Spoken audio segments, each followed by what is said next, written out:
Nous sommes fiers de vous présenter nos partenaires officiels. Chers internautes, chers passionnés de technologie et d'innovation, nous sommes ravis de vous annoncer que les applications Cedro Sage Ltd et Cedro Sage Bitcoin sont les fiers sponsors de nos contenus. Leur engagement nous permet de continuer à vous offrir la qualité et l'information que vous méritez. Cedro Sage Ltd, c'est votre accélérateur de digitalisation. Lancez le processus de transformation numérique de votre entreprise ou de votre AGR et propulsez votre chiffre d'affaires en ouvrant les portes de l'international, le tout sécurisé par des solutions de pointe. Et pour les visionnaires de la nouvelle économie, Cedro Sage Bitcoin est la référence incontournable. Découvrez une technologie qui révolutionnera vos finances et votre entreprise. Accédez à la meilleure application de formation Bitcoin et maîtrisez l'avenir dès aujourd'hui. Pour avoir accès à ces applications révolutionnaires et découvrir tout leur potentiel, les liens sont disponibles en bio et en description de cette publication. N'attendez plus pour transformer votre entreprise et vos connaissances financières. Scannez et téléchargez dès maintenant. Merci à Cedro Sage pour leur soutien précieux.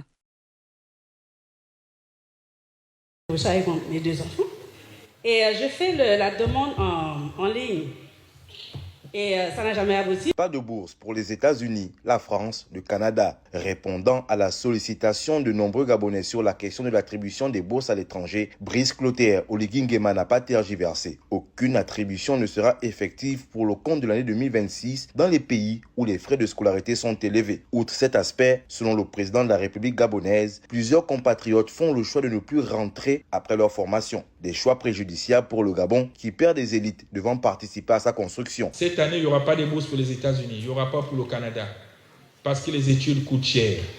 Vous m'avez voté pour vous dire la vérité, ça coûte cher. Et ceux qui viennent ici ne reviennent jamais. Il vous l'a dit. Ils ne reviennent jamais au pays. Bienvenue. Aujourd'hui, on se penche sur une décision importante qui fait pas mal de bruit au Gabon. Oui. La suspension des bourses d'études de l'État pour 3 pays canailles. Le Canada, la France et les États-Unis. Oui. On va essayer de décrypter ça ensemble en s'appuyant sur certains documents qui expliquent un peu cette nouvelle direction. Absolument. Et il faut bien voir que cette mesure, elle arrive dans un contexte particulier, celui de la transition politique gabonaise, depuis août 2023. C'est lié à la vision du président Oligui Nguema, cette idée du Gabon d'abord. Et ce qui est assez notable, c'est que l'annonce a été faite directement à la diaspora gabonaise aux États-Unis, en juillet 2025. Ça montre une communication, disons, très orientée. D'accord. Donc notre objectif, c'est de comprendre pourquoi cette décision a été prise, de voir un peu les conséquences pour les étudiants et puis ce que ça signifie pour l'avenir de l'enseignement supérieur là-bas. Alors allons-y. Alors, pourquoi cette suspension ? Il y a plusieurs facteurs. D'abord, l'aspect économique, bien sûr. Le Gabon fait face à des contraintes budgétaires. On parle d'une dette publique quand même conséquente. 210 milliards de francs CFA fin novembre 2024. Ah oui, quand même. Oui. Et puis, les revenus du pétrole, ils ne sont pas toujours stables. Et on sait que la NBG, l'agence des bourses, avait déjà du mal à payer régulièrement.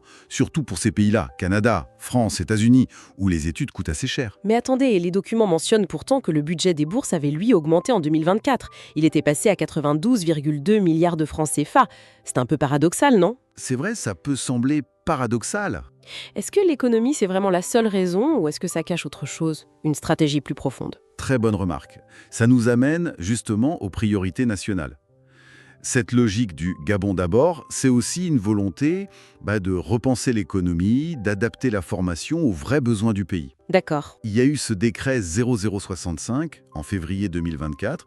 Il dit clairement que les bourses de master et de doctorat doivent aller vers des filières jugées prioritaires pour le développement national. Comme quoi, par exemple ?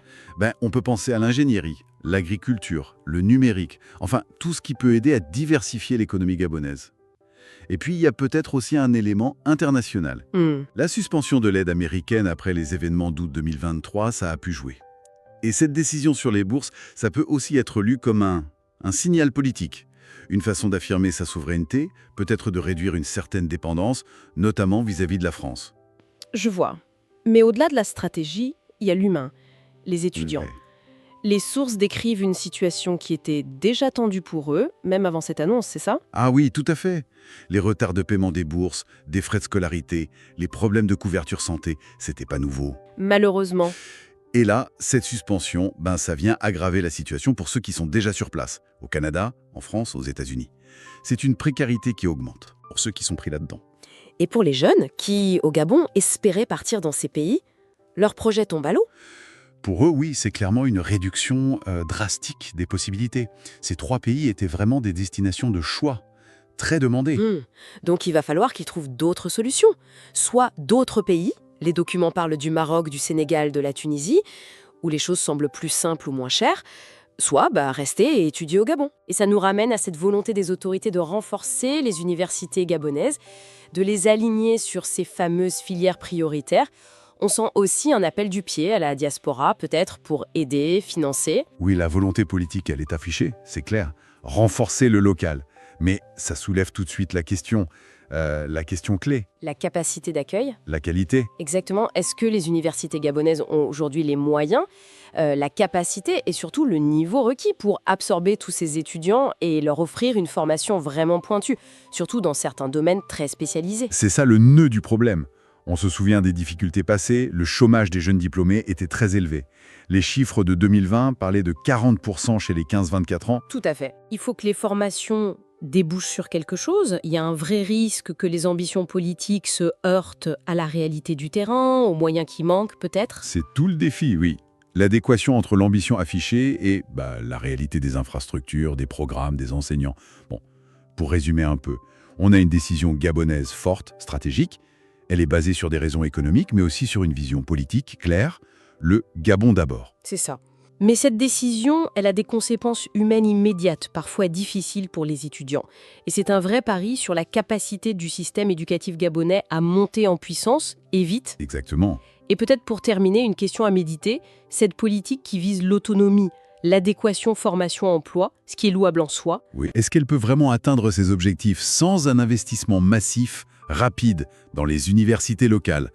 Ou est-ce qu'on prend le risque, au moins à court terme, de se priver de talents formés à l'international et donc de freiner un peu l'innovation, la compétitivité dont le Gabon a besoin pour sa diversification?